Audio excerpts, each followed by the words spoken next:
वालेकुम, मेरा नाम मोहम्मद यासिर अली है और आज हम बात करेंगे व्हाट्सएप यूज़र्स के लिए खुशखबरी है। पिछले कुछ काफ़ी दिनों से जो है ना एक अभाम सा क्रिएट हुआ हुआ था और काफ़ी लोग डरे हुए थे व्हाट्सएप को लेके। मैंने उनकी पॉलिसी के बारे में एक ऐसी वीडियो बनाई है जो शायद दोनों साइड की बात को कहती है कि दोनों साइड पे मामलात क्या थे, कस्टमर्स ने उसको किस तरीके से लिया, व्हाट्सएप यूज़र ने किस तरीके से लिया और जो व्हाट्सऐप थी उनकी पॉलिसी क्या थी और किस वजह से ये चीज़ें हुई। तो जो खुशखबरी है व्हाट्सऐप यूज़र्स के लिए वो ये है कि व्हाट्सऐप जो फ़ोर्स कर रहा था या एनफ़ोर्स कर रहा था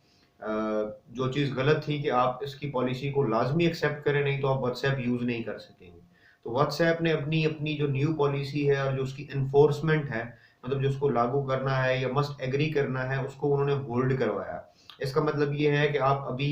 पुरानी पॉलिसी अगर सपोज़ आपने मेरी तरह जो है एग्री कर लिया है तो फिर तो ठीक है, लेकिन अगर आपने अभी तक उस पॉलिसी को एग्री नहीं किया था,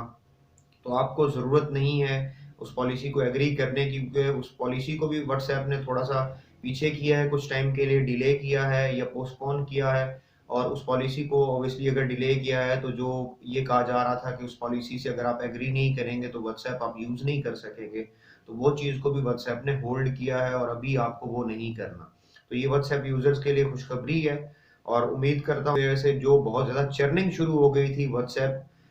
की तरफ से बाकी दीगर प्लेटफ़ॉर्म्स पे, वो चर्निंग जो है रुक गई होगी और अब उस तरीके की चर्निंग नहीं देखने में आएगा और व्हाट्सऐप यूज़र जो बहुत ज़्यादा टेंशन में थे, जो बहुत ज़्यादा कंफर्टेबल थे व्हाट्सऐप के इंटरफ़ेस के साथ, तो वो उसको यूज़ करके इससे मुस्तफ़ीद हो सकेंगे और फ़ायदा ले सकेंगे। इंशाल्लाह आपसे मिलते हैं नेक्स्ट वीडियो में। Thank you very much. अल्लाह हाफ़िज़।